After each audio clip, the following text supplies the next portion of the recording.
Wir haben nichts zu fürchten, außer wenn wir vergessen, wo wir herkommen. Es ist also wichtig, dass wir alte Wahrheit, die leicht vergessen werden, mal wieder anbieten.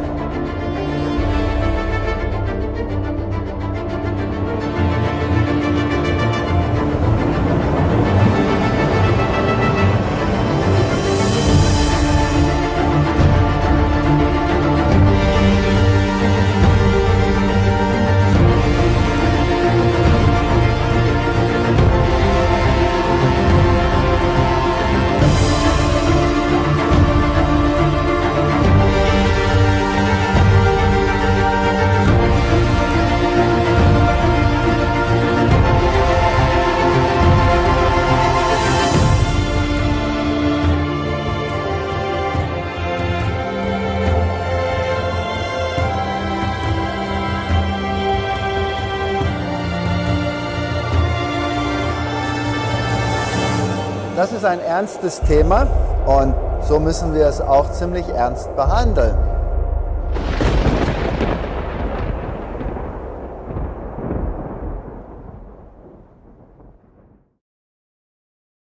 Ja, der König des Nordens, Teil 2. Na primeira parte, nós falamos sobre esta luta entre o rei do norte e o rei do sul como um merismo e como são introduzidas ideologias contrastantes no mundo. E como as pessoas são cercadas e conduzidas como ovelhas numa certa direção, para que eles desenvolvam uma certa atitude, uma certa abordagem. É interessante que o livro de Apocalipse diz que o mundo seguiu esta besta em admiração. Agora, em inglês está escrito: The whole world wondered after the beast. Wonder também pode significar seguir fisicamente, mas é wonders com O. Portanto, se refere à ideologia. A humanidade tem que desenvolver uma ideologia unificada que corresponda à ideologia do rei do norte e que esteja em oposição à ideologia do povo de Deus. Está vindo aí um conflito enorme. E quão longe o oponente está disposto a ir é simplesmente inacreditável. Até que ponto ele vai para erguer a sua ideologia sobre as suas próprias pernas e apresentá-la ao mundo, de forma que toda a humanidade é induzida ao erro e crê numa mentira, é simplesmente inimaginável. E quando eu penso quanto tempo a humanidade já está lutando para se adequar, é simplesmente, eu não consigo descrever. Vem cá, vamos ver como continua. O tempo do fim. Daniel 11, 40 a 45. E no fim do tempo, e Daniel descreve bem quando começa esse fim do tempo. No capítulo 12. Começa no ponto em que o poder político da primeira besta chega a seu fim. No final dos 1260 dias, em outras palavras, temos uma data 1798. Quando o poder político do papado chega a seu fim. Não seu poder eclesiástico. Ou seja, essa besta não perdeu seu status de mulher, mas só perdeu o seu chifre ou seu status de animal, besta. Recebeu uma ferida mortal. Portanto, no fim dos tempos, o rei do sul irá trombar com ele. Portanto, por um certo tempo, parece que o rei do norte e a sua ideologia são colocados de lado e o rei do sul, ou a sua ideologia, a ideologia que ele representa, dominem o mundo, estejam dominando o mundo. E então, diz a Bíblia, vem o rei do norte. O rei do norte se levantará contra ele com carros e com cavaleiros e com muitos navios. Portanto, estas são as armas que o rei do norte usa. Ele usa poderio militar, cavalos e cavaleiros. Mas ele também utiliza poder econômico, porque navios representam economia. Nós já vamos ver isto. Portanto, não somente como a Babilônia literal, como venceu a Tiro, e Tiro representa a economia, ele os cercou e os tem em seu poder baixo a sua bandeira. E também desta forma irá utilizar o seu poder em sua luta contra as outras ideologias. E entrará nas suas terras e as inundará e passará. Temos que ver isso de uma forma tipológica. Nós não podemos ver isso de uma forma literal, porque esses países que são mencionados aqui nem existem mais. Portanto, se refere a uma ideologia. E entrará na terra gloriosa. É uma frase terrível. E muitos cairão. E muitos tropeçarão. Povo de Deus, apegai-vos à Bíblia. Não estudar muito as ideologias do mundo. Não se deixar influenciar pela mídia a uma certa forma de pensamento, onde se perde o apoio em Deus. E muitos, também entre nós, cairão. Mas da sua mão escaparão estes, Edom, Moabe e os chefes dos filhos de Amon. É uma profecia fantástica. E a Bíblia ela é tão delicada. E, aliás, quem são esses aqui que são descritos como um remanescente? Edom. E Edom eram os descendentes de Esaú. Portanto, estão relacionados. Eles estão aí fora, mas eles têm uma conexão com o povo de Deus. Moabe. Nós já tivemos uma conexão com os moabitas? Sim, através de Ló. Existe uma conexão. Eles estão aí fora. Coisas terríveis aconteceram para suscitar este povo. Mas tivemos aí uma conexão, um fio, um elo. Amon, também descendente de Abraão. Portanto, aqui teremos um remanescente, mas vem de todo mundo, mesmo tendo sido apóstatas. Daniel 11, 40 e 45. E estenderá sua mão contra os países, e a terra do Egito não escapará. Portanto, a ideologia que representa o Egito será atropelada. E apoderar-se-á dos tesouros de ouro e de prata e de todas as coisas preciosas do Egito, e os líbios e os etíopes, a King James também diz etíopes, os seguirão. A Elberfelder diz etíopes, a King James também diz etíopes, o seguirão. Quer dizer, ele se apoderará de todas essas forças econômicas. E ele irá dominar a plenitude desta ideologia, que tem que ver com o rei do sul. Em outras palavras, secularismo, existencialismo, evolucionismo, tudo que rejeita a Deus e o coloca de lado. Isso não tem a ver com adoração, mas com rebeldia. Isto é posto de lado. E a ideia predominante será: nós seguiremos esta moralidade do norte. E é fascinante que nós também temos um merismo, porque os líbios estão ali ao norte da área egípcia. Vocês sabem onde geograficamente está localizado? E a Etiópia, isto era a região mais ao sul. Quer dizer, os extremos dessa ideologia egípcia desta ideologia humana também o seguirão. Em inglês diz at his heel. Estão caminhando junto ao seu calcanhar, como uma galinha, como pintinhos atrás da galinha. Que poder tem esse? Que atrai todas estas ideologias?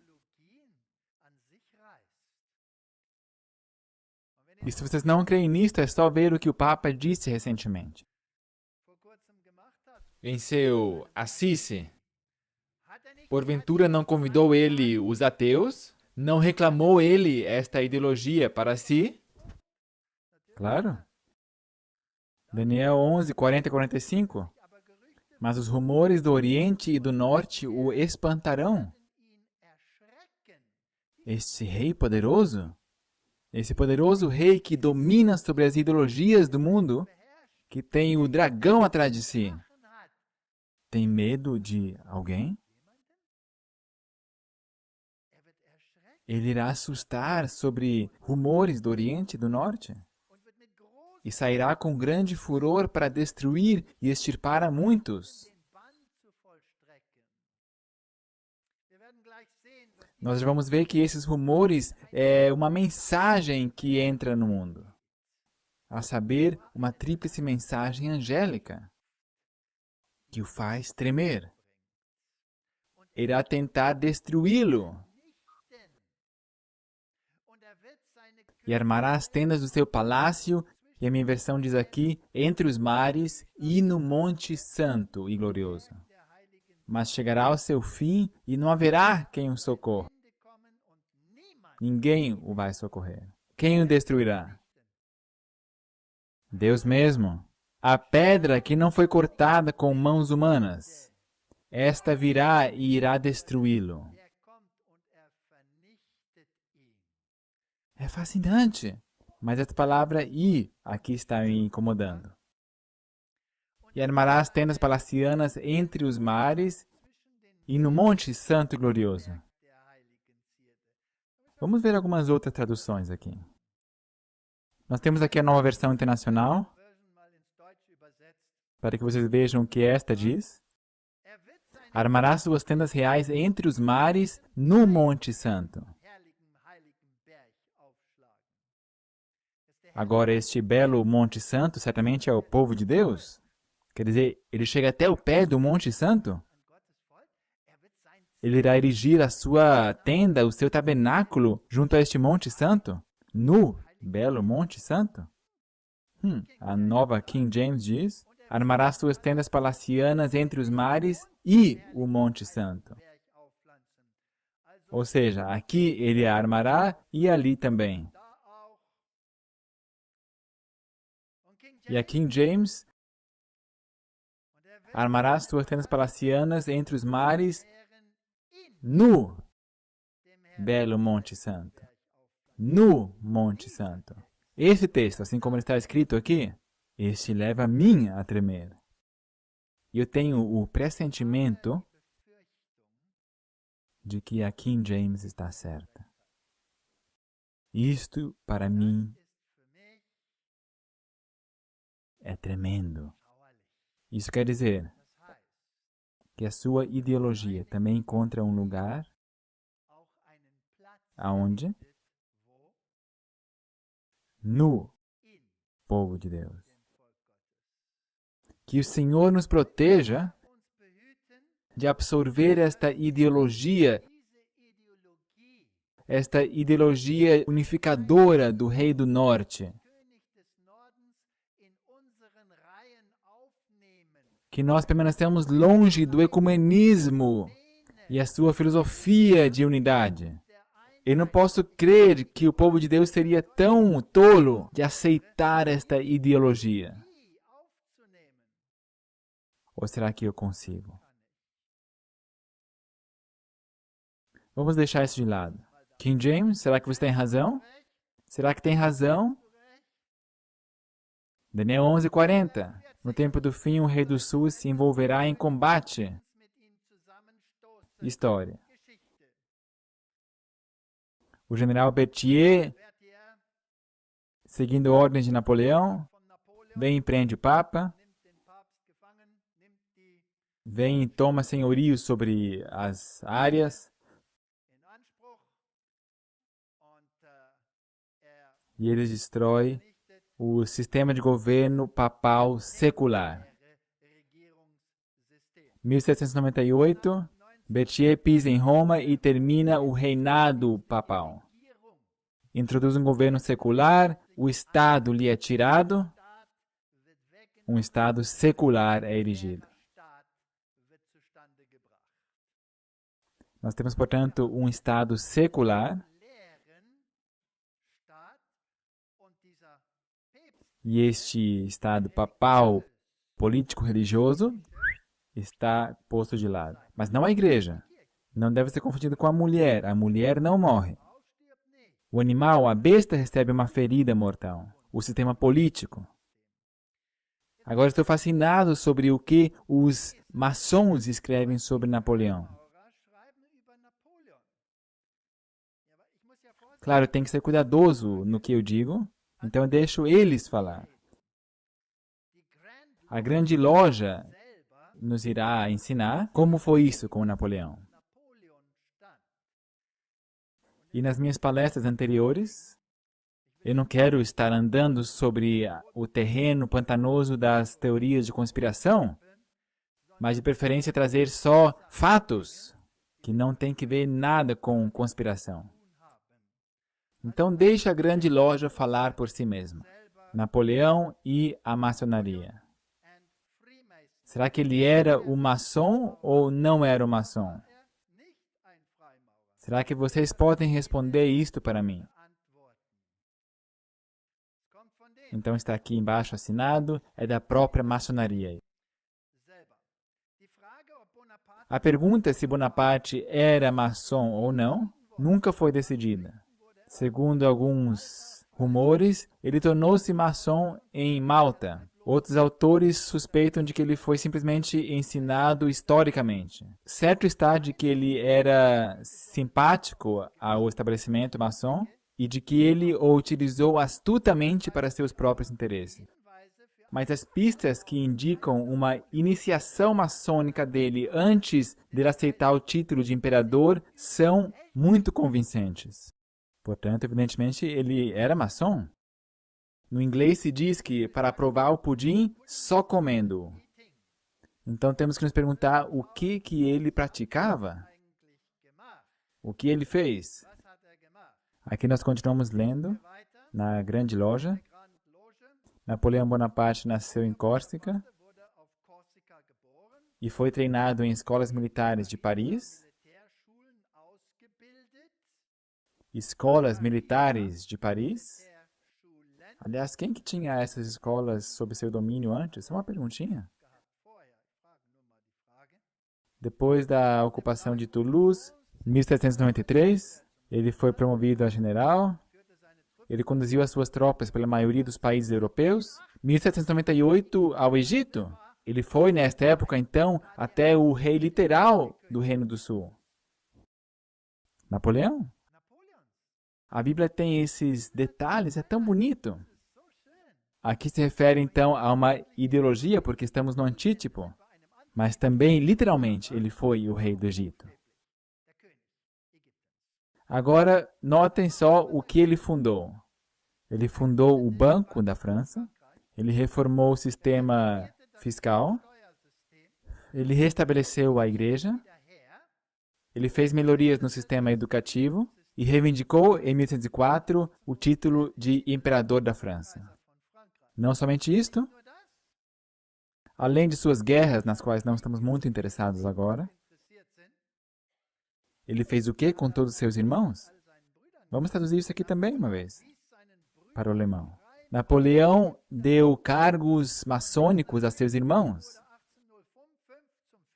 Da esquerda para a direita, o seu irmão Luís tornou-se, em 1806, o vice-grão-mestre.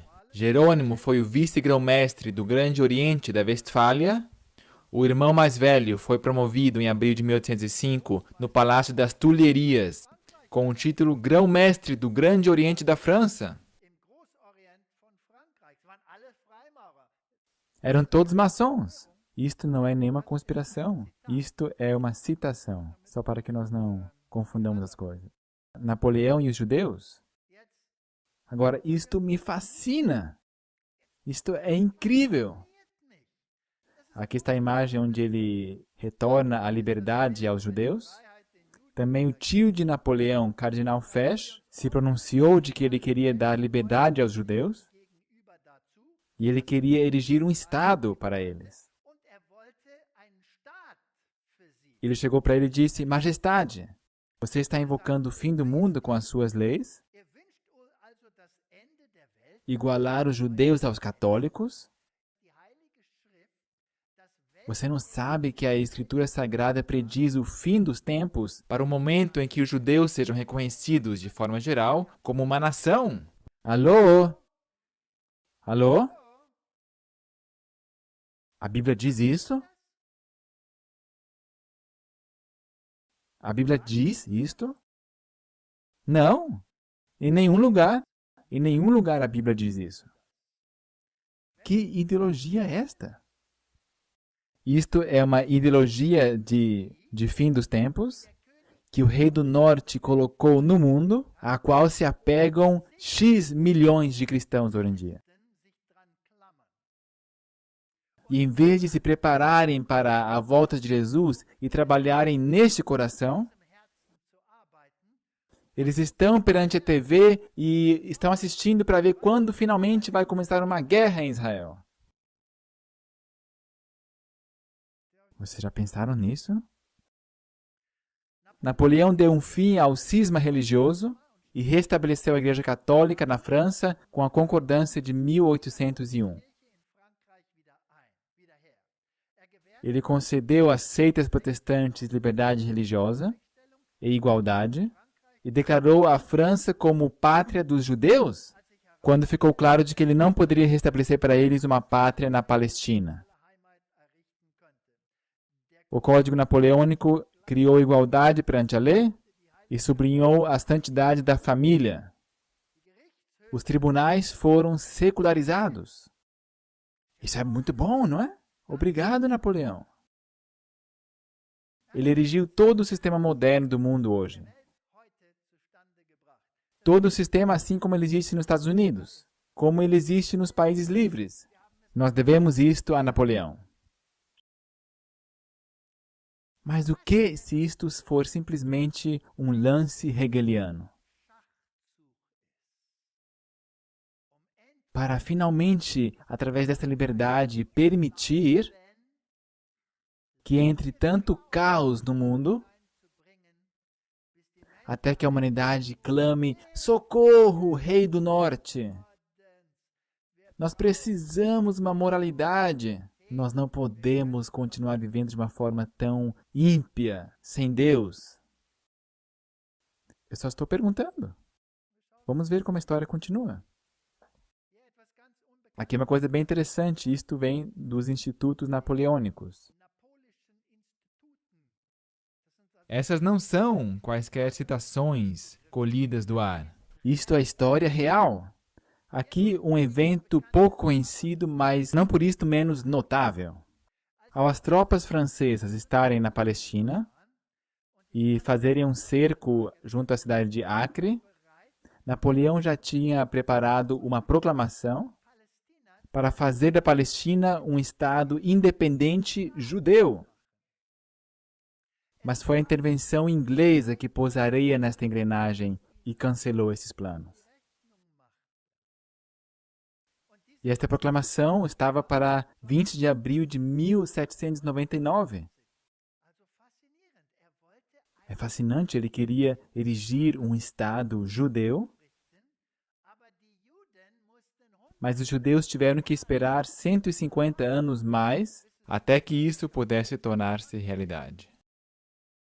E é interessante pensar, quem teria vindo se Napoleão o tivesse feito 150 anos mais cedo? Não havia judeus na Palestina. Esses tinham que ser recolhidos no mundo e levados para lá. Porque os árabes moravam e viviam lá. Não é assim?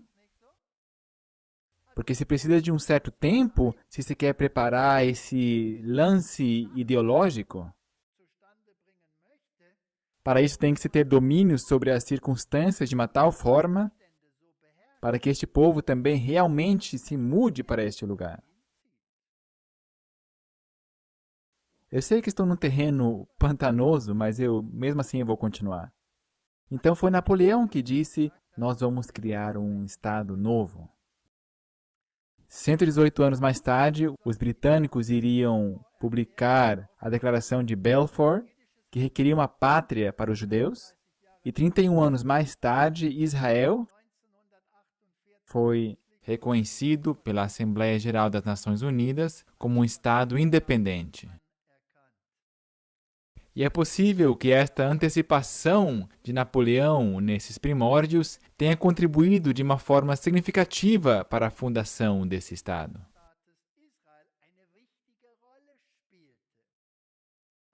Em 16 de agosto de 1800, Napoleão declarou: se eu fosse o regente da nação judaica, eu iria reconstruir o templo de Salomão. Fascinante! Napoleão queria construir o templo.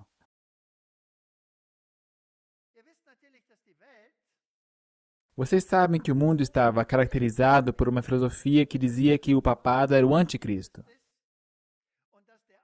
E de que o anticristo está sentado em Roma, onde ele está sentado no seu assento papal na igreja cristã, declarando ser o próprio Deus. E de que sua ideologia destrói a Cristo.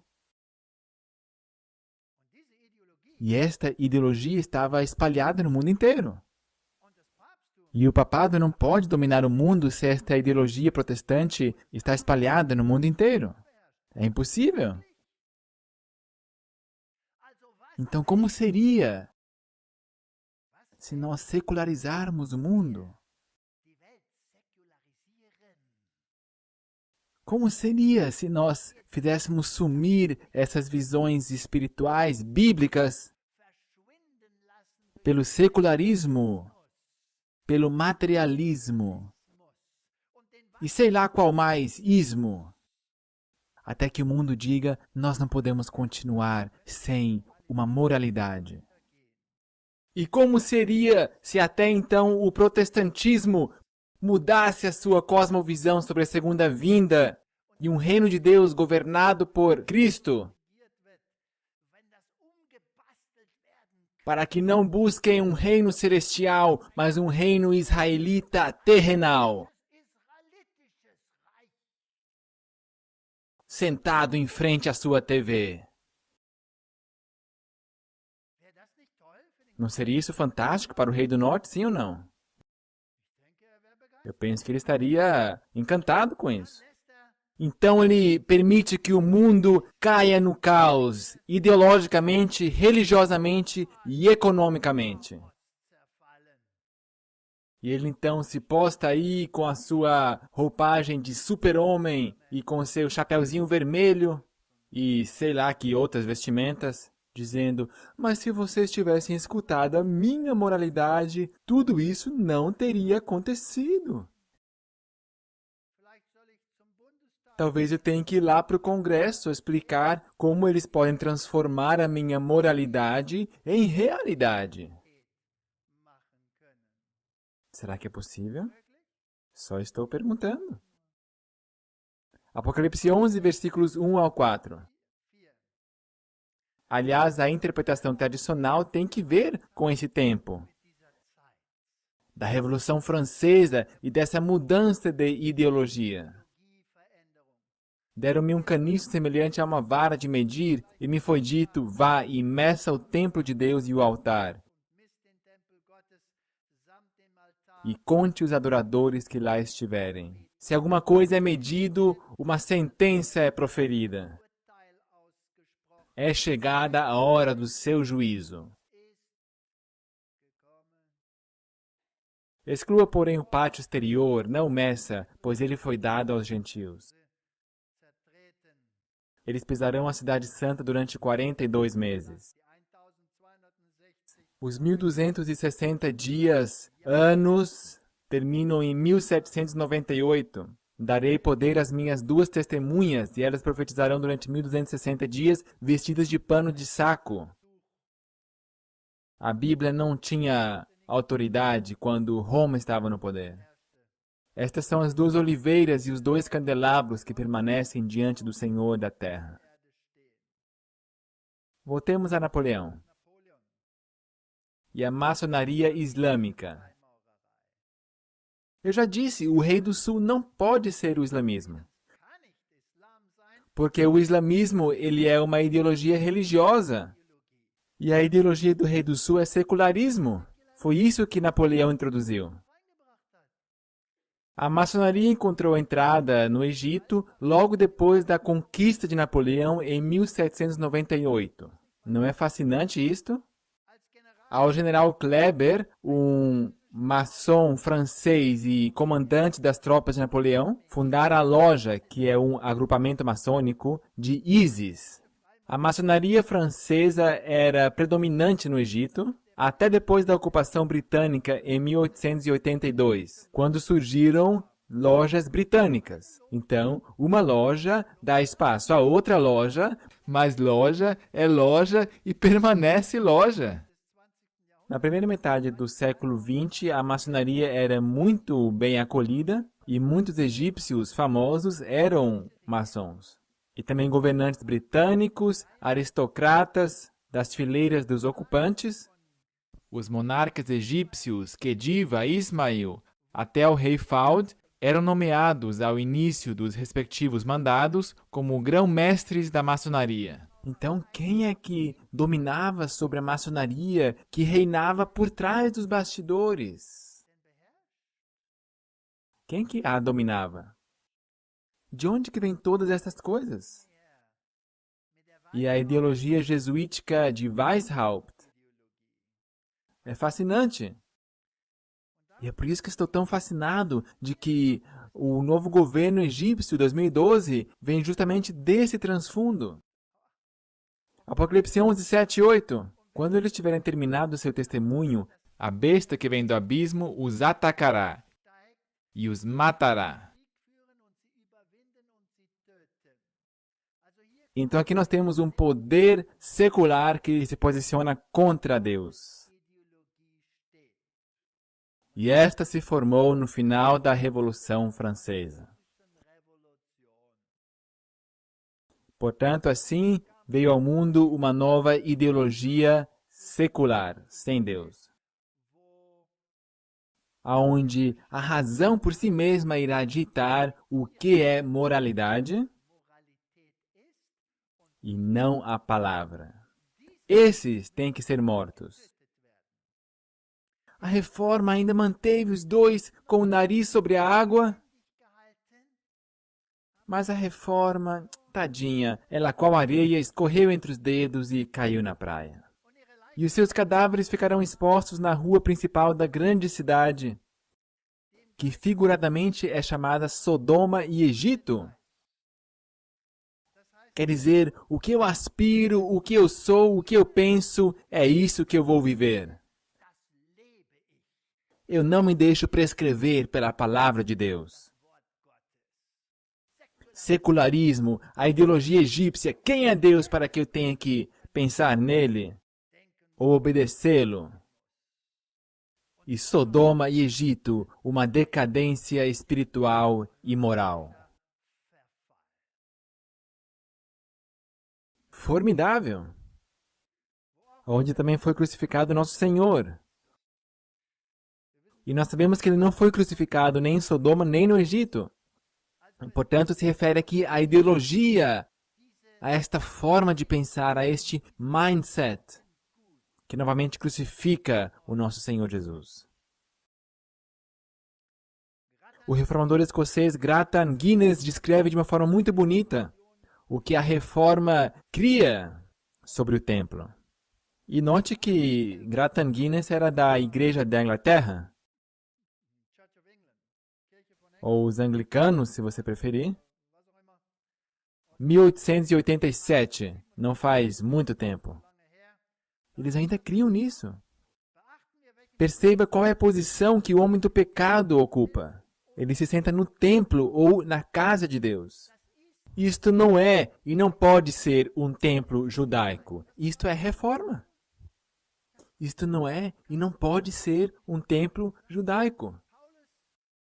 Paulo, usando essa expressão em sua descrição do poder romano, o aplica tanto na Epístola aos Coríntios como aos Efésios, à igreja cristã. Na segunda Epístola de Paulo aos Coríntios, que é dirigido a cristãos gentios, ele diz: vós sois o templo do Deus vivo. Em Efésios ele chama a igreja de um templo sagrado, uma moradia de Deus através do Espírito. Paulo não deixa dúvidas de que para ele o templo de Deus era a igreja de Cristo. Esse é o templo no qual ele enxergou com o olho profético o ministério da iniquidade assentado ali. Portanto, não se refere a uma pessoa num templo de pedra, mas um poder na igreja cristã. Ensino puro da reforma. Será que nós não temos um remanescente que também queira crer isso? Aonde está o movimento da reforma no mundo hoje? Creem eles o que eles criam ou não? Não, eles esperam por um templo literal. Eles têm o seu olho, o seu telescópio voltado para Israel. Eles esperam por esse último conflito e então vem o templo, e então vem o anticristo e vai estar aí bagunçando por 3 anos e meio. E então vem o reino de Cristo, no qual não temos que nos converter, mas quando vamos cair automaticamente na arapuca celestial. Não é isso que o mundo hoje em dia crê, sim ou não? Mas que ideologia é esta? De onde ou de quem vem esta ideologia? Aonde que ela nasceu? Eu posso vos dizer aonde ela nasceu. Ela nasceu em Roma, com os jesuítas. Foi aí que ela nasceu. E ela hoje em dia é uma ideologia mundial. Então, a ideologia do secularismo por trás dos bastidores, ao mesmo tempo trouxe ao mundo uma ideologia que é uma ideologia contra a Bíblia. E que favorece ao rei do norte. Porque agora ele não é mais anticristo. E os protestantes agora dizem o Papa, os luteranos, em seu concílio. O Papa não deve mais ser chamado de anticristo. Alô? Por que ele não deve mais ser chamado de anticristo? Então a esquerda, primeiro e segundo templos judaicos, e a Manora representa o terceiro. Eles estão se preparando para construir esse templo. E o que acontece num templo assim? Um sistema sacrificial, mas a minha Bíblia diz que meu Jesus foi sacrificado de uma vez por todas. Ele não precisa de um sistema sacrificial que aponta para ele, porque ele é o Cordeiro de Deus que carrega os pecados do mundo. Então aqui temos uma religião falsa, uma falsa ideologia, que favorece o rei do norte. Porque ele agora é liberto desse título horrendo, anticristo. 2 Coríntios 6,16. Que acordo há entre o templo de Deus e os ídolos? Pois somos santuário do Deus vivo. Como disse Deus, habitarei com eles, e entre eles andarei, serei o seu Deus, e eles serão o meu povo. Nós que cremos e vivemos a palavra de Deus, isso é o templo de Deus. Não é um templo de pedra. Mas você não quer afirmar que todo esse sistema de um Israel literal com um povo judeu literal foi erigido somente para enganar a humanidade?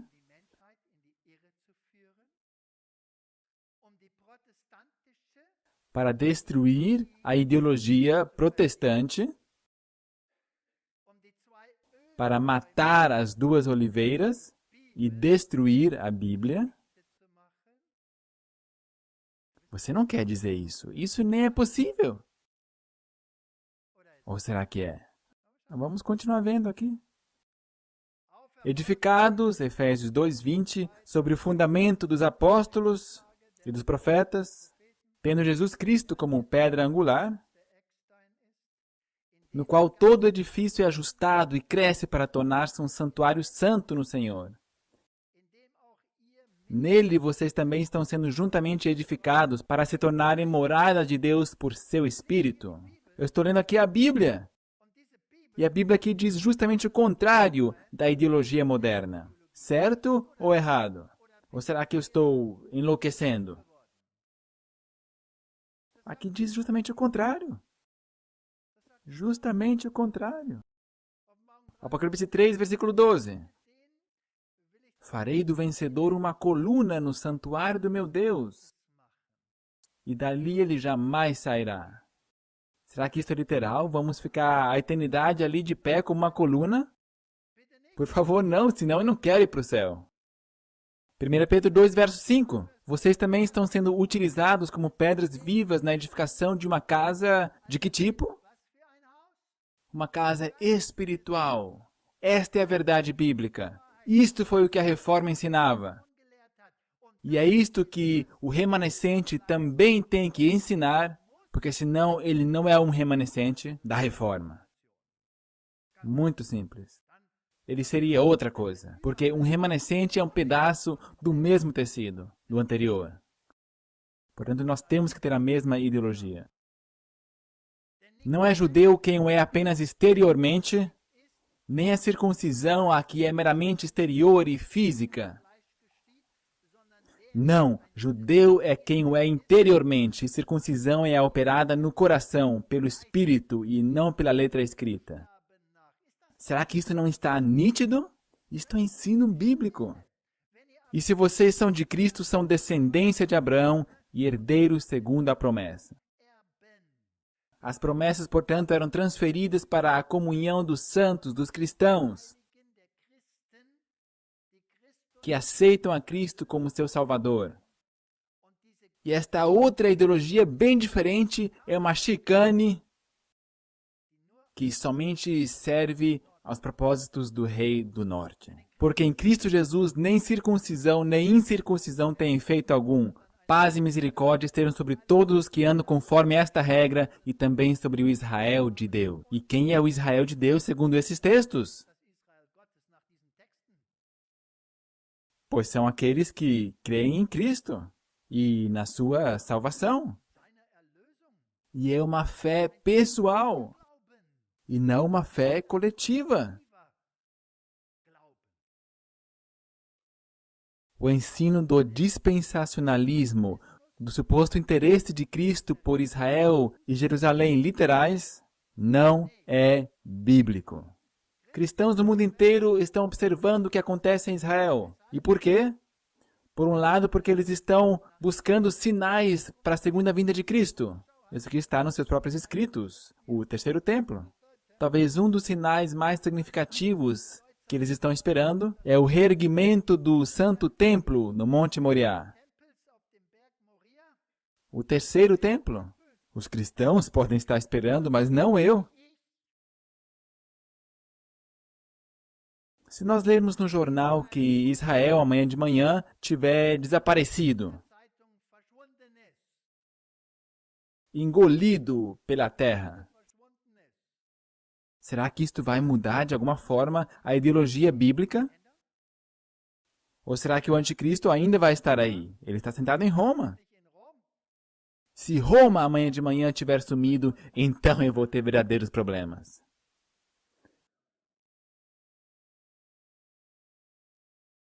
Eles estão esperando pelo templo no Monte Moriá e a reinstituição das práticas sacrificiais do Antigo Testamento. Isso é uma blasfêmia. Estão esperando por um Messias que já veio. Profeticamente, então, o homem do pecado, ou o anticristo, iria comparecer no templo, iria dar um fim a orações e sacrifícios. Esta seria a tal da abominação desoladora, ou abominação da desolação. Claro, isto segundo a ideologia deles. Isso não é fascinante? Como ele conseguiu introduzir esta ideologia no mundo? E Gerson Shalom, presidente dos fiéis do Monte do Templo, esta é a organização mais importante em Israel para a construção do templo, expressou oficialmente que um governo de Netanyahu seria um bom fundamento para a construção de um templo. Olha, em suas campanhas eleitorais antigas, Netanyahu tinha um princípio do seu partido Likud, o princípio de se comprometer a empenhar-se pela reabertura de serviços cultuais no Sagrado Monte. Esse grupo dos fiéis do Monte do Templo já tem até a pedra fundamental pronta. E além disso, o Instituto do Templo já tem todas as instalações e roupagens dos sacerdotes prontas. Tudo está pronto. Há pouco tempo eu mesmo estive lá e caminhei pelo Monte do Templo. E eu falava ali na língua africans. Eu não quero dizer que é a língua celestial, mas na língua africans, e eu pensei que eu estava bem seguro falando nessa língua. E de repente, essas 3 pessoinhas que estavam ali sentadas, que também estavam aqui no Monte do Templo, eles eram peregrinos, eles estavam tão encantados e tão simpáticos e tão amorosos. Eles eram da África do Sul e todos conseguiam falar africans. Então eu fiquei feliz que eu não falei demais. E aqui essas árvores, a imagem está um pouco cortada em cima. As árvores todas ali estão morrendo. Estão todas morrendo. Então eu perguntei para eles, por que essas árvores todas estão morrendo? E eles responderam, elas estão morrendo porque os judeus cavaram por baixo toda esta montanha. E as raízes estão penduradas no ar, em sua grande parte, claro. Sim, já escavaram esta montanha. Agora vamos ler uma coisa muito fascinante. Não sei quantos de vocês já leram isto. Fatos são fatos. Um livro todo especial. Neste livro, seu autor, Benjamin H. Friedman, é um judeu. Ele escreve sobre os judeus e revela uma história interessante. E constata que os atuais judeus em Israel não são os verdadeiros descendentes judeus, mas descendentes dos Cazares. Como, por favor? Os judeus não são judeus? Por favor. Em uma carta datada de 10 de outubro de 1954, ao Dr. David Goldstein, LLD de Boston, Massachusetts, um converso ao catolicismo, ou seja, um judeu que se tornou católico. Com essa pessoa, Benjamin Friedman, de Nova York, compartilha alguns fatos intrigantes. Isto agora não são teorias, também não são conspirações, mas são fatos, e vocês podem comprová-los na Enciclopédia dos Judeus, Jewish Encyclopedia. Vocês podem conferir lá se é realmente assim ou não. Benjamin Friedman afirma que a palavra judeu, em inglês Jew, somente foi introduzida na língua inglesa no século XVIII.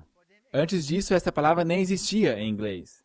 E Jesus não se deu a conhecer como judeu em inglês Jew, mas como judeu em inglês Judean. O alemão aqui está muito mais perto do inglês Jew.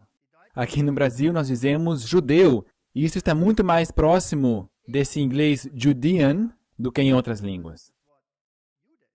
Portanto, Jesus era Judean, não Jew em inglês. A inscrição na cruz de Jesus traz as palavras latinas Jesus Nazarenus Rex Iudorum, que significa Jesus Nazareno, Rei dos Judeus. Outra vez mais perto do Judean, em inglês, do que Jew.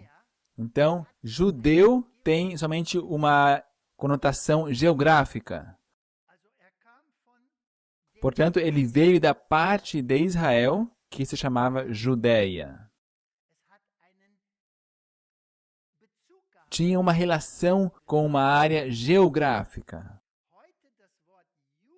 Hoje, a palavra inglesa Jew não tem mais a ver somente com a geografia, mas também com fé, com religião. Porque quando hoje em dia nós usamos a palavra Jew, judeu, nós imediatamente pensamos no povo de Israel. Mas, ao mesmo tempo, também na fé que os judeus têm. Portanto, antigamente não era assim. A seita religiosa dos assim chamados fariseus, em Judá, na época de Jesus, fundamentavam as suas práticas religiosas exclusivamente sobre o Talmud. Na época de Jesus, o Talmud era, para os fariseus praticantes, a Magna Carta, a declaração de independência, a Constituição, a lei fundamental, tudo em um só. O Talmud, hoje em dia, também tem a mesma função para aqueles que professam a fé judaica. Mas agora, o Talmud, em sua forma atual, foi formado por todos esses escritos dos hebreus ou dos rabis, alguns séculos depois de Cristo. Mas muito do que esses mestres ensinavam não estava baseado na palavra de Deus, mas no quê? Tradição. E Jesus sempre repreendia a sua tradição. Ele disse, vocês servem a Deus o quê? Em vão. Pela vossa tradição sobre e em lugar da palavra de Deus. Portanto, aqui temos uma fé talmúdica. E hoje em dia, o judaísmo é totalmente baseado sobre o Talmud. Agora, os judeus, quem são eles? Agora, se esse povo tem que ser reerigido, ele tem que ser o mesmo povo que existia naquela época. O povo que foi disperso e que agora voltou da dispersão. Mas não nesse caso, porque os habitantes de Israel atuais não têm absolutamente nada a ver com os judeus da Judéia. Ou seja, o povo que está lá, instalado, não é o povo da Judéia. Não o povo original que é suposto herdeiro das promessas, mas um povo totalmente diferente. Este é um ponto bem importante. Mas vamos continuar vendo. O Rabi Morris N. Kertzer escreveu um artigo revelador e abrangente com o título O que é um judeu?, que foi impresso na revista Look em 16 de junho de 1972. Nesse artigo, o Rabi Kertzer avalia o significado do Talmud para o judaísmo atual. Este abrangente tratado, feito pelo exponente mais credenciado nesta área naquele tempo, o Rabi Morris N. Kertzer escreve: o Talmud consiste de 63 livros, escritos de lei, éticos e históricos dos antigos rabis. Ele foi composto e publicado 500 anos depois de Cristo, ou seja, todas essas tradições que dominavam o povo na época de Cristo também estavam lá. Se trata de um compêndio de lei e de tradições orais. É uma mistura, portanto. É a lei fundamental das ordenanças religiosas judias e o livro-texto para a formação rabínica. Se trata do Talmud. Ele escreve: desde o nascimento de Jesus até hoje, jamais foram escritas infâmias e blasfêmias tão baixas por qualquer pessoa, em qualquer lugar, como se podem encontrar nos 63 livros que estão entre as capas do Talmud.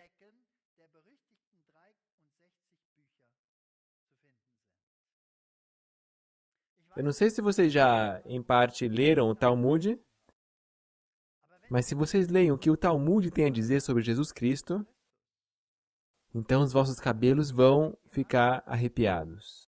Eu nem quero dizer para vocês porque não quero tomar tais palavras em meus lábios na casa de Deus aqui. São tão terríveis que eu jamais escutei tais palavras, seja de um gentio ou de algum ateu. Então ele prossegue citando uma das piores afirmações do Talmud sobre Jesus, na questão ética, sobre tudo que se pode fazer se alguém segue o Talmud. Como se pode orar, como se pode enganar, como se pode... Bem, eu nem vou falar, mas vocês podem imaginar, é realmente uma catástrofe. E esta é a base para a religião.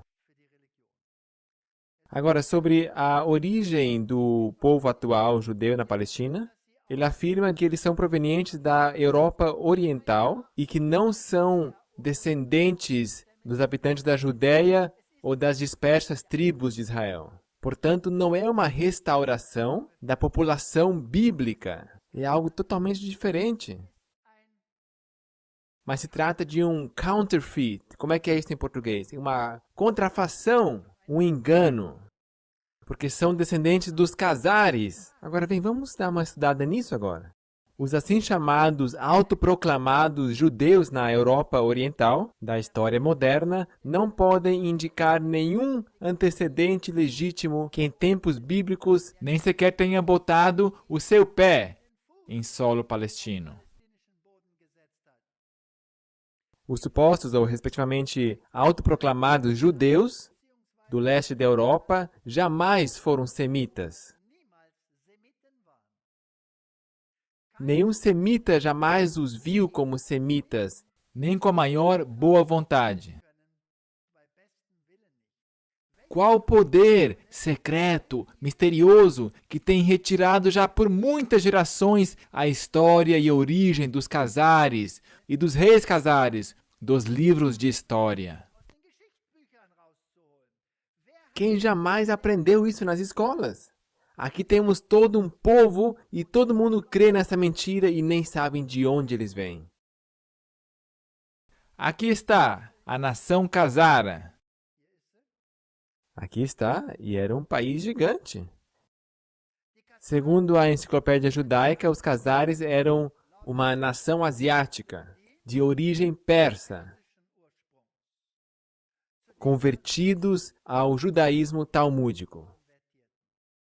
Portanto, eles se tornaram seguidores do judaísmo. Eles se apropriaram de uma vasta área no leste da Europa, que mais tarde, entre os séculos 10 e 13, foi conquistado pelos russos. Ele escreve: depois de uma reunião histórica com representantes das 3 religiões monoteísticas mundiais, o rei Bulan decidiu, no 7º século, ele se decidiu contra o cristianismo e contra o islamismo, que já existiam nessa época. E escolheu como futura religião nacional a forma de adoração talmudismo, então predominante, que hoje é conhecido como judaísmo e era praticado já. Os Casares introduziram em seu país o alfabeto hebraico e adaptaram algumas expressões do germânico, do eslavo e de línguas bálticas às suas necessidades. O resultado foi o assim chamado Yiddish, esta língua. O Yiddish utiliza letras hebraicas, mas não é hebraico. Agora, se vocês querem saber de onde vêm todos esses judeus russos, de onde vêm todos esses judeus do leste, de onde vêm todos os judeus da Europa, esses são os descendentes, é a posteridade deste povo Khazar. E este povo estava espalhado por toda a Europa, por toda a Rússia e todos os estados do leste. Agora, este povo tem que ser removido de onde ele está e tem que ser transposto para um Israel literal. Como é que se faz isso? É bem interessante. Aqui nós temos o cardeal Gaspar, e ele está aqui junto a um rabi, e eles estão bem orgulhosos do seu Talmud. Mas se você é cristão, você, pastor do ecumenismo, por que você está tão orgulhoso do Talmud? Hein? Porque o Talmud pisa e quebra Jesus Cristo por toda parte. E Bush, por que você está com o Talmud debaixo do braço? Hein? Voltemos a Napoleão. Napoleão fundou o Banco da França, nós já vimos isso. Mas ele também fundou a Bolsa de Valores francesa. Todo o sistema econômico... Todo o sistema da economia moderna. Obrigado, língua.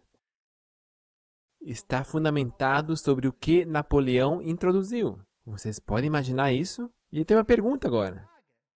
Todo esse sistema, será que está a ponto de se quebrar? É possível que quebre num só instante, sim ou não? Está se desmoronando. Os alemães ainda se apegam a uma esperança. Tadinhos, tadinhos. Nós temos ainda a nossa Ângela. Ela nos vai salvar. Vocês sabiam que ela já prometeu que quando este super sistema pedir à Alemanha, você tem 7 dias, por favor, pague tantos bilhões, ou ela vai ter que pagar, querendo ou não. Vocês sabiam disso? Bom, deixamos isso de lado. Toda a economia nacional, tudo vem de Napoleão. Na área militar, Napoleão foi um pioneiro, os chamados princípios de guerra. E todos os exércitos modernos estão baseados em seus princípios. Portanto, todo mundo moderno secular está baseado sobre esta ideologia. O rei do sul pretensamente removeu esse poder que somente o papado tinha na Idade Média. E divulgou uma ideologia e definitivamente a incorporou pelas lojas maçônicas nesse novo sistema. Um sistema onde todo um povo é retirado de todo um continente, espalhado por todo o mundo e conduzido como um rebanho de ovelhas a um novo país, onde eles não vivem sozinhos, mas onde vivem os árabes e onde ouvem: aqui é vosso país. Como é que se faz isso? E dá liberdades aos judeus. Ao ele morrer, a Prússia cancelou as leis liberais. Depois da Batalha de Waterloo, as piores reveses os judeus tiveram que engolir nos estados católicos. Até parece que o Papa Pio se vingou do povo judaico. Eles tinham que carregar uma faixa amarela nesta época para dizer: eu sou judeu. Será que isso lembra vocês de alguma coisa? Eu só estou perguntando. Alguns anos mais tarde, depois, alguns países europeus concederam igualdade aos judeus. Entre eles Holanda, Suécia, Suíça. E na Inglaterra demorou 5 anos até que um judeu elegido, Rothschild, finalmente pudesse tomar o seu assento. Então vem esse homem, não sei se vocês o conhecem. Ele veio e também falou: vocês todos aqui vão carregar uma faixa amarela. Então vem uma guerra e esta ideologia parece desaparecer na areia. Mas, quando foi que esse Estado foi fundado? Depois da Segunda Guerra Mundial. E os judeus, onde eles estavam? Eles foram recolhidos como rebanho de toda parte. E aonde eles queriam ir? Eles queriam uma vida nova. Por favor, nos levem aos Estados Unidos, à América. E todo um povo é transladado aqui. E este povo não tem uma identidade. Tinha muitos russos, tinha muitos búlgaros, e seja lá o que tinha mais, alemães. E a maioria deles vai para lá, exceto alguns que tinham muito dinheiro ou inteligência e que pudessem ajudar o Ocidente em suas ideologias. E um novo Estado é fundado. É muito interessante. Então cruzamos a história até que tenhamos uma identidade desse povo. E um novo Estado é formado. E o mundo pensa: esses são os descendentes da época de Jesus. Esses são os habitantes da Judéia antiga. Não! Esses são Casares. Esse é um povo novo, que não tem nada a ver com o bíblico. E homens de todos os povos, tribos, línguas e nações contemplarão seus cadáveres, a Bíblia que fora destruída, durante 3 dias e meio, e não permitirão que sejam sepultados. E os habitantes da terra se alegrarão por causa deles e festejarão. Isso aconteceu assim na Revolução Francesa. Finalmente nós não temos mais esta ideologia bíblica. Mas depois de 3 dias e meio, entrou o Espírito de vida de Deus neles. E eles se colocaram sobre os seus pés. Então aqui é a descrição desse terremoto, desse tremor, desta revolução ideológica. E a Bíblia, em contraste com a ideologia mundana, se põe sobre seus pés. Agora, quem que a coloca sobre seus pés? Não os protestantes, porque esses se apegam à nova ideologia. Quem que os leva a se postar sobre seus pés? Por favor, me ajudem. Alô? Vocês, os únicos que ainda trazem ensinos protestantes, os únicos que apelam à Bíblia e à Bíblia somente, os únicos que não têm um telescópio instalado mirando Israel para ver quando que acontece a segunda vinda. Mas estamos olhando a uma direção bem diferente. Olhamos para Roma, olhamos para a marca da besta, quando que esta vem? Quando que esse rei vai se erigir e dizer, eu sou Deus, eu vou dizer para vocês por onde ir. E aqui na Alemanha isso é bem relevante, porque o vosso Supremo Tribunal Federal já se decidiu em seguir esta ideologia do Rei do Norte. Estamos em tempos muito sérios. Enquanto o inimigo está calibrando as suas forças para a última batalha, Deus está erigindo o santuário de sua verdade. Esses dois poderes estão se arregimentando simultaneamente. Duas ideologias colidindo uma com a outra. Uma esmagadora ideologia global, baixo o comando do Rei do Norte, e um grupo minúsculo espalhado por todo o mundo, que diz, a Bíblia somente nós cremos nas leis de Deus e nos aferramos a Jesus Cristo. Eu tenho más notícias para vocês. Ele vai ficar tão bravo sobre isso que ele tenta forçar a sua ideologia para dentro de Sião. Quando Cristo veio pela primeira vez, ele fundou a sua igreja, o templo espiritual, sobre a nova pedra fundamental, e a separação entre judeus e gentios foi derribada. Naquele dia levantarei a tenda caída de Davi, consertarei o que estiver quebrado e restaurarei as suas ruínas. E é por isso que essa série de palestras se chama assim. Vocês estão vendo aqui os muros rasgados. Quem tem a tarefa de restaurar isso? Para que o meu povo conquiste o remanescente de Edom e todas as nações que me pertencem. É somente uma igreja que prega as 3 mensagens angélicas a todo povo, tribo, língua e nação. Atos 15, 13 e 18, aqui vem Tiago, toma a palavra e ele diz, esta é a profecia de que os gentios iriam aceitar o cristianismo. Simão relatou como primeiramente Deus visitou os gentios para tomar deles um povo para o seu nome. E no final dos tempos a mesma coisa tem que acontecer.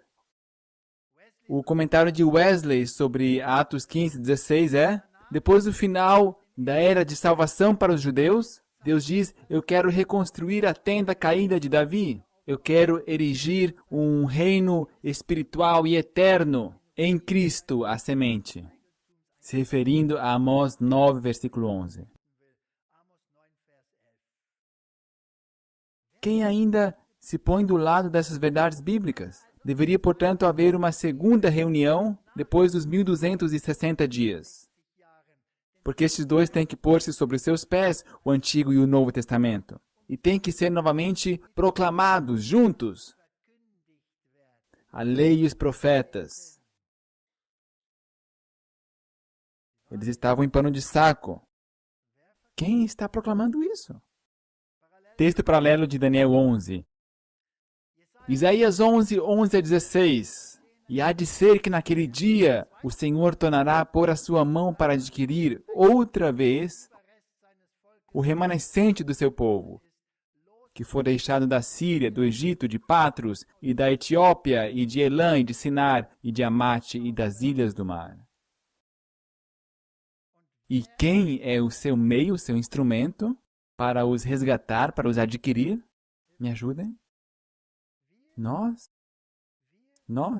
somos os únicos que podemos resistir a esta ideologia.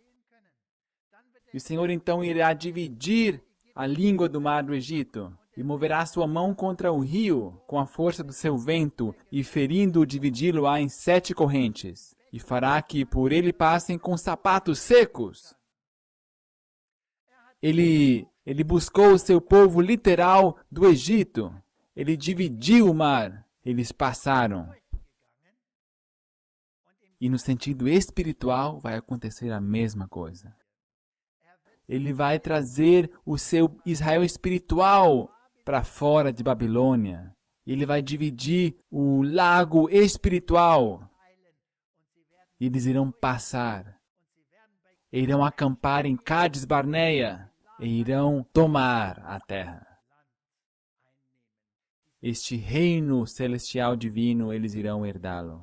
Um literal frente a um espiritual. Que formidável! Que Satanás apresenta aqui tipo e antítipo, os dois literais. Isso não pode ser bíblico? O antítipo sempre tem que ser maior do que o tipo. O tipo é local, o antítipo é universal. Se a salvação só se referisse ao pequeno país de Israel, então sim, o mundo teria alguma coisa que reclamar. E os que de ti procedem edificarão as antigas ruínas, e levantarás os fundamentos de geração em geração, e chamar-te-ão reparador de roturas, e restaurador de veredas para morar. Se desviares o teu pé de profanar o meu sábado, de fazeres a tua vontade no meu santo dia. Aqui temos uma ideologia. E esta ideologia está em contraste com a ideologia do rei do norte. Mas os rumores do Oriente e do Norte o espantarão. Louis Fuer constata: Jesus reina agora, as profecias sobre o seu reino de graça se cumprem agora. Sobre isso os apóstolos pregavam entusiasticamente depois que o Espírito Santo tinha descido. O reconhecimento de que as profecias de Deus se cumprem em uma igreja e não aí em qualquer lugar, no deserto, dava autoridade à sua proclamação. E foi isso que suscitou a ira dos judeus. O que, segundo a opinião deles, era totalmente futuro e que deveria se cumprir literalmente no Israel nacional, se cumpria, segundo os apóstolos, na obra de proclamação do Evangelho. Hoje o cristianismo, em sua visão profética, foi tão longe no erro que interpretam as profecias da mesma forma como os judeus de antigamente, como encontrando seu cumprimento no Israel literal, não bíblico. E nós temos a tarefa de advertir as pessoas. Se o povo de Deus, como os primeiros discípulos de Deus, buscá-lo em oração fervente, e quando o Espírito Santo for derramado numa medida mais plena sobre eles, eles irão, como os discípulos, dar ênfase no cumprimento espiritual das profecias e, de uma forma geral, se alienarem a uma interpretação literal para a Palestina. E como nesta época isto irritou os judeus, esta proclamação sob a autoridade do Espírito Santo também irá suscitar resistência. Isto não é popular, o que está escrito aqui? E no fim do tempo o rei do sul lutará com ele. E o rei do norte se levantará contra ele com carros e com cavaleiros e com muitos navios. Ele irá usar poderes militares, econômicos, todos os meios ele terá à sua disposição. E entrará na terra gloriosa. E estenderá a sua mão contra os países, e a terra do Egito não escapará.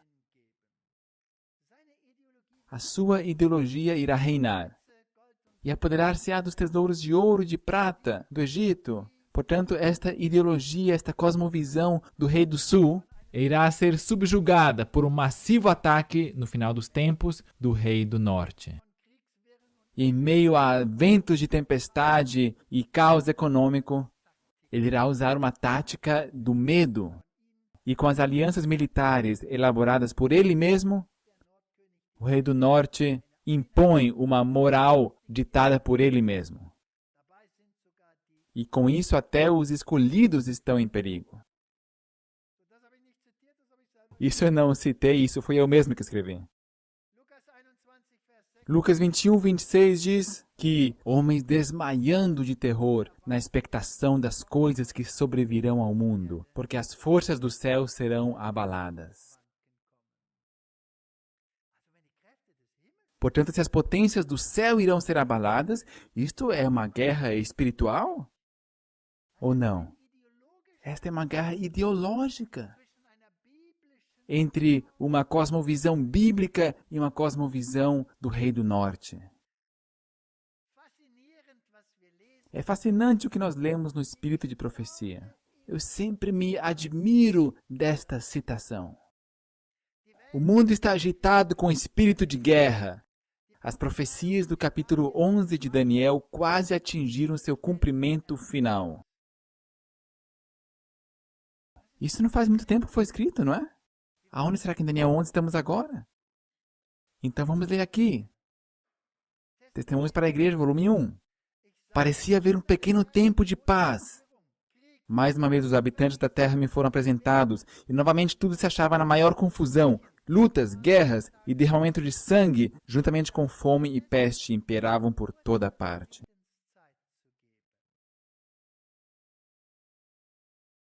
Eu penso que esse pequeno tempo de paz aqui já passou. Esse pequeno tempo de paz aconteceu do final das guerras mundiais até um pouquinho de tempo atrás.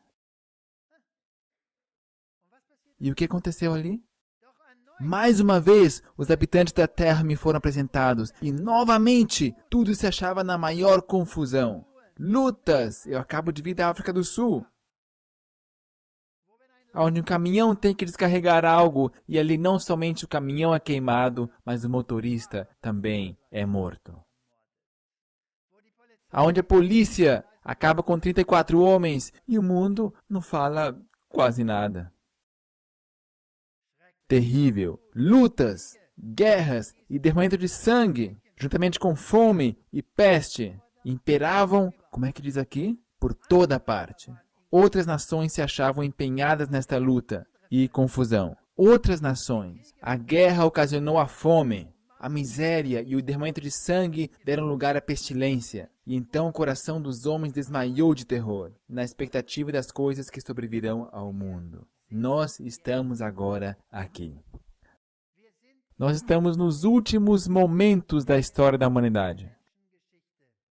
Nas igrejas do mundo reina trevas espirituais. Desconhecimento das coisas divinas obscureceu a visão de Deus e sua verdade. As forças do mal estão ganhando força. Satanás alega perante os seus seguidores que ele vai fazer uma obra que irá encantar o mundo inteiro. Ao passo que a atividade da igreja é apenas parcial, Satanás e suas legiões exercem atividade intensa. Ele está ocupado. E nós estamos brincando de igreja? As professas de igrejas cristãs não estão convertendo o mundo, pois elas próprias estão corrompidas pelo egoísmo e o orgulho. E elas tragaram esta ideologia, e necessitadas de experimentar em si mesmas o poder regenerador de Deus, antes de poderem guiar a outros a uma norma mais pura e elevada. Em nosso tempo, como na antiguidade, as verdades vitais da palavra de Deus são substituídas por teorias e especulações humanas. A Bíblia? Teorias, especulações. Muitos professos ministros do Evangelho não aceitam toda a Bíblia como palavra inspirada. Isso está errado, e aquilo está errado, e aquele outro também. Aonde está o povo que se levanta e diz, é por aqui o caminho? O mundo está agitado com o espírito de guerra. As profecias do capítulo 11 de Daniel quase atingiram seu cumprimento final. Eis que o Senhor esvazia a terra e a desola, e transtorna sua superfície e dispersa os seus moradores. Porquanto tem transgredido as leis, mudando os estatutos. e quebrando a aliança eterna. Nós estamos aqui. Essas leis estão sendo prescritas agora no mundo inteiro. A União Europeia tenta introduzir leis com respeito ao domingo. E as diretrizes para os estados, cuja economia está naufragando, são escritas de tal forma que quando esses países recebem dinheiro, eles têm que trabalhar 6 dias por semana, mas no sábado de sua escolha, não o bíblico, eles têm que descansar. Aonde estamos então? Aonde chegamos? E o que dizem os sindicatos? Eles dizem, muito bem, estamos fazendo uma aliança com o papado. O tempo chegou. George Weigel. Sabe quem que é George Weigel? George Weigel é uma das pessoas mais importantes que nós temos no momento. Este homem é um americano, mas no momento ele é responsável como conselheiro do Papa Bento.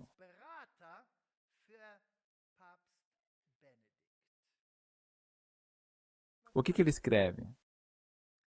Ele escreve no seu escrito Against the Grain, contra a corrente. Com sabedoria convencional, o escritor best-seller da New York Times, George Weigel apresenta de uma forma impressionante como o ensino social católico lança luz sobre questões pertinentes de pluralismo, a definição dos direitos humanos e a defesa da liberdade. Nesta contribuição significativa, um dos pensadores mais proeminentes americanos apresenta uma descrição detalhada dos fundamentos de uma sociedade livre e um apelo poderoso a favor do papel da razão moral. Para enfrentar a ameaça contra a dignidade humana e contra a linda terra nova, de homens e mulheres talhados à altura. Ele diz, nós precisamos de moralidade papal para poder vencer os problemas do mundo.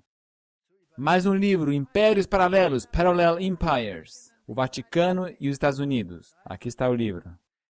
A história fascinante e altamente relevante das relações turbulentas entre Estados Unidos e a Santa Sé, contado e documentado por este jornalista. E ele diz aqui, uma coisa é esse poder político e secular que se une ao poder papal. Ei, é isso que a Bíblia diz. É isso que a Bíblia diz. Ele diz, partindo dos primeiros parágrafos diplomáticos sobre os Estados Unidos, 200 anos de alianças, etc., Kennedy, etc.,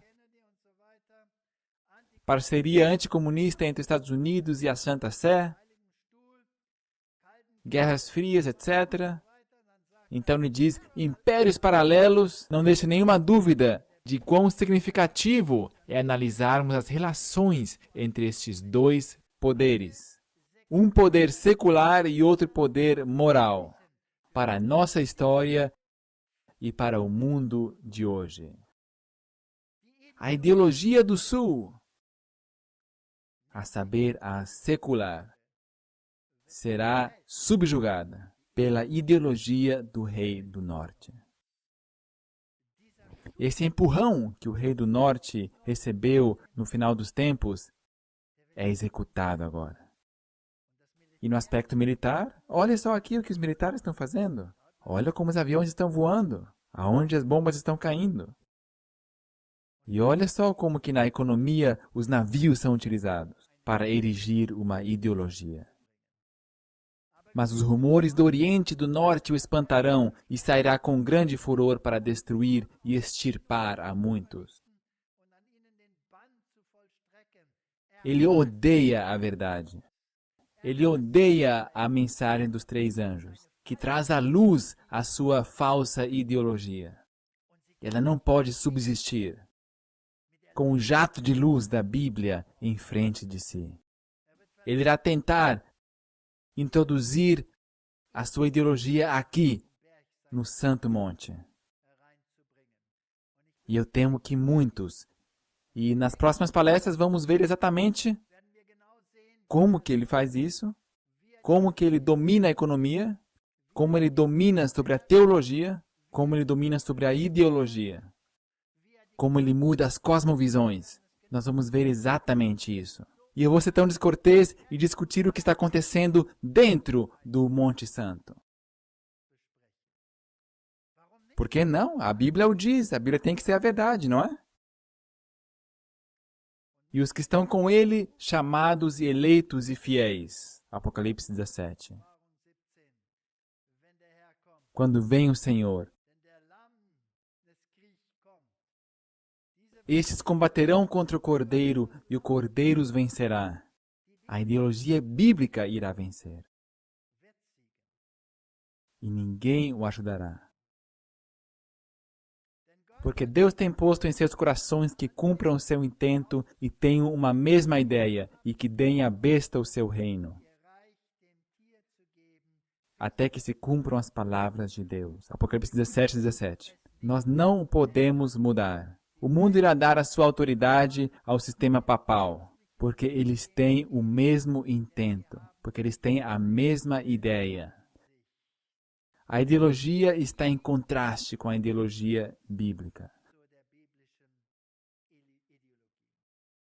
Um último pequeno exemplo. Eu sei, o dia foi longo, mas respirem mais uma vez. Agora, pois, eis que eu me vou ao meu povo. Vem, avisar-te-ei do que este povo fará ao teu povo nos últimos dias.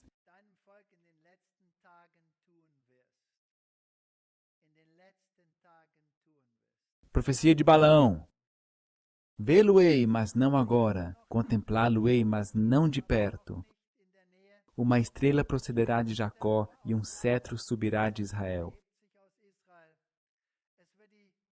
que ferirá os termos dos moabitas e destruirá todos os filhos de Sete. E Edom será uma possessão, e Seir, os seus inimigos, também será uma possessão, pois Israel fará proezas. E dominará um de Jacó e matará os que restam das cidades. E vendo os amalequitas, proferiu a sua parábola e disse: Amaleque é a primeira das nações, porém o fim será destruição. Quem que vence nessa luta? Nos últimos dias, o povo de Deus. Está aqui em Números, e ao ele ver os quenitas e passar todos esses povos, ele diz finalmente, o povo de Deus irá dominar. Mas então Balaão tinha um plano.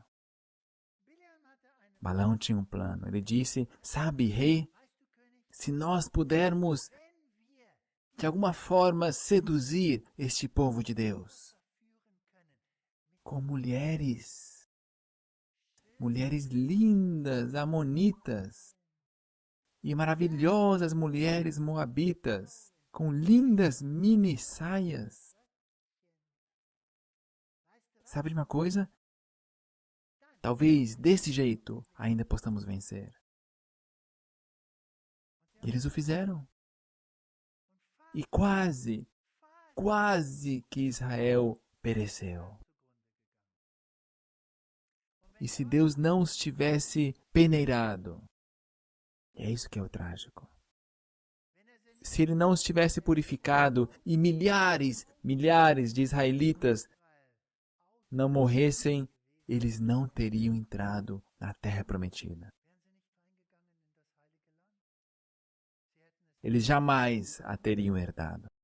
Portanto, temos que estar atentos a este último lance no final dos tempos, onde as lindas igrejas irmãs, com as suas lindas mini-saias, cegam o povo de Deus em sua dança ecumênica.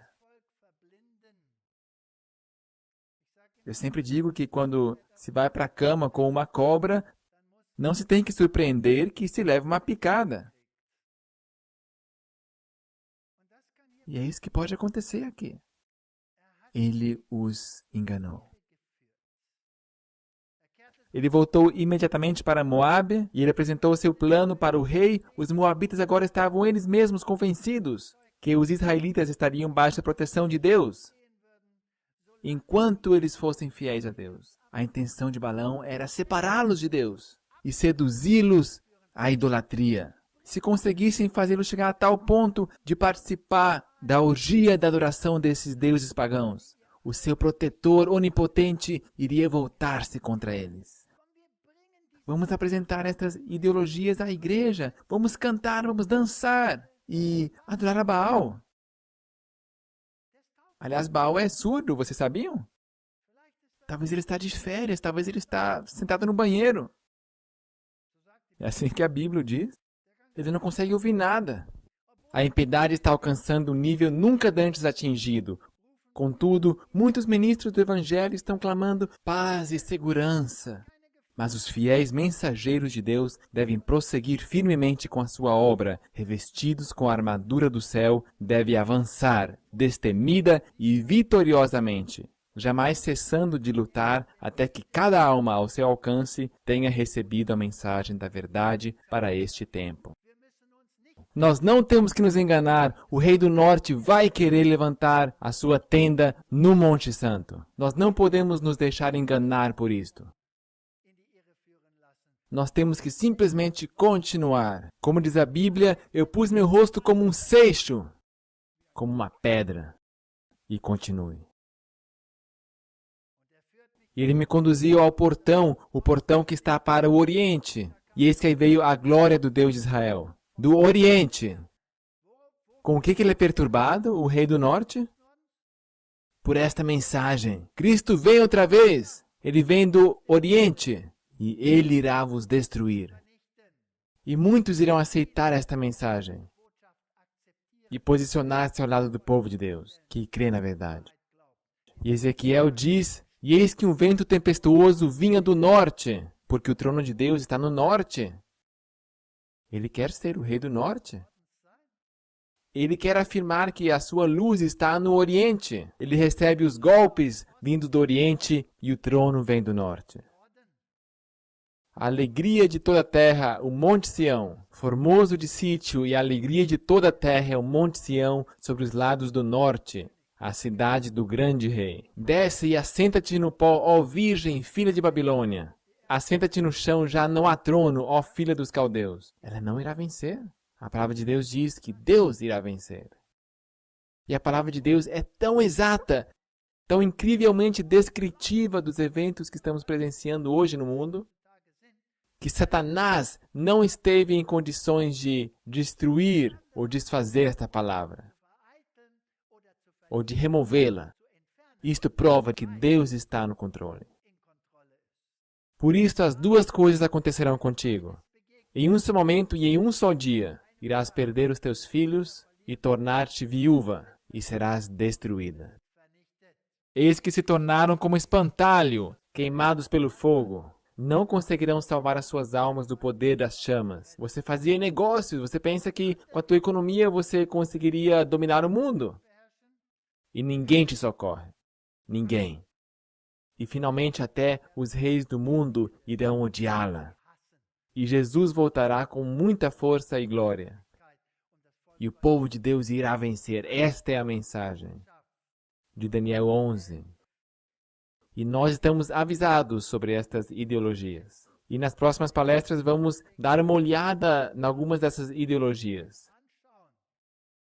E nós vamos ver como o rei do norte tenta agarrar tudo para si. E que Deus nos guarde, que permaneçamos de pé neste tempo. Porque se Ele não for por nós, quem será por nós? Oremos. Nosso Pai Celestial, que luta esta? Que luta ideológica. E um pequeno povozinho disperso, que ainda tem que ser chacoalhado e peneirado, para remover todas as falsas ideologias de suas fileiras. Como pode este pequeno povo permanecer se o poderoso Miguel não estivesse ao seu lado? o príncipe que atua em favor de seu povo.